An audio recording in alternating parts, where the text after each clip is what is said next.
उत्तराखंड का नाम चिटेरा land scam से जुड़ गया है। आप कुछ भी कर लीजिए। उत्तराखंड में आकर रहने लगा था यशपाल तोमर। 200 करोड़ से ज़्यादा की ज़मीनें उसने यहाँ पे बनाई। एसटीएफ ने 153 करोड़ रुपीस की उसकी जो ज़मीनें हैं उसको जब्त की है, लेकिन फिर भी हमारे मुख्यमंत्री आंख बंद कर रहे हैं।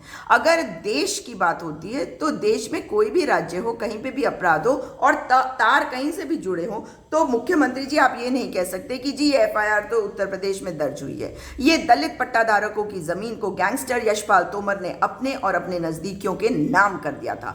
जब बैनामा कराने जा रहे थे तब पकड़े गए। इन दलितों के ऊपर तमाम केसेस, एक्सटॉर्शन के, बलात्कार के, अटेम्प्ट टू मर्डर के, न जाने क्या करके उनको जेलों में ठूस दिया गया था। ये पॉलिटिकल नेक्सस, पुलिस अधिकारी, पॉलिटिशियंस के मदद के बिना नहीं कर सकता था कोई भी गैंगस्टर, जो यशपाल तोमर ने किया। अब ये नाम आ गए, मगर इसके अलावा विजय बहुगुणा पूर्व मुख्यमंत्री, उनके बेटे साकेत बहुगुणा जो 2 बार चुनाव लड़के, दोनों बार हार गए, उनके सास ससुर साधना राम और अनिल राम की कंपनी त्रिदेव रिटेल प्राइवेट लिमिटेड का भी नाम आया है। दूसरी एफआईआर भी दर्ज हो चुकी है इस मामले में।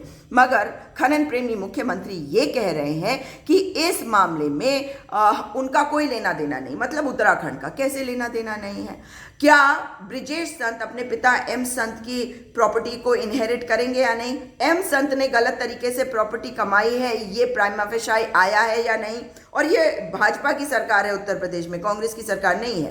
राजीव स्वरूप की जो माता जी हैं सरस्वती देवी, उनके नाम पे ये जमीन आई है, तो क्या ये जमीन जो है या और जो ऐसी संपत्तियां होंगी वो राजीव स्वरूप के नाम पे नहीं आएगी? जब तक संरक्षण करेंगे तब तक असली तार कैसे खुलेंगे? ये अधिकारी अपनी जगह पर बैठे रहेंगे और लीपापोती करते रहेंगे ताकि उसमें उनके जो रिश्तेदारों के नाम आए, और खासम खास रिश्तेदार है भाई। ये तो कोई चाचा का बेटा नहीं है, मौसी की बेटी नहीं है, ये तो आपके माता पिता ससुर हैं जिनके नाम आ रहे हैं। यानी कि बच्चों से नजदीकियां बढ़ाओ और उनको खुश करने के लिए उनको फायदा पहुंचाओ, जो गैंगस्टर यशपाल तोमर ने किया। और फायदा पहुंचाने के लिए संपत्तियां उनके माता पिता के नाम पे करवा दो, क्योंकि आखिर में तो ये संपत्तियां उनके बच्चों के पास आनी ही है। और मुख्यमंत्री अपने इन अधिकारी, भ्रष्टतम अधिकारियों का संरक्षण कर रहे हैं, क्योंकि खनन प्रेमी मुख्यमंत्री इन्हीं के माध्यम से पैसा बनाना चाहते हैं।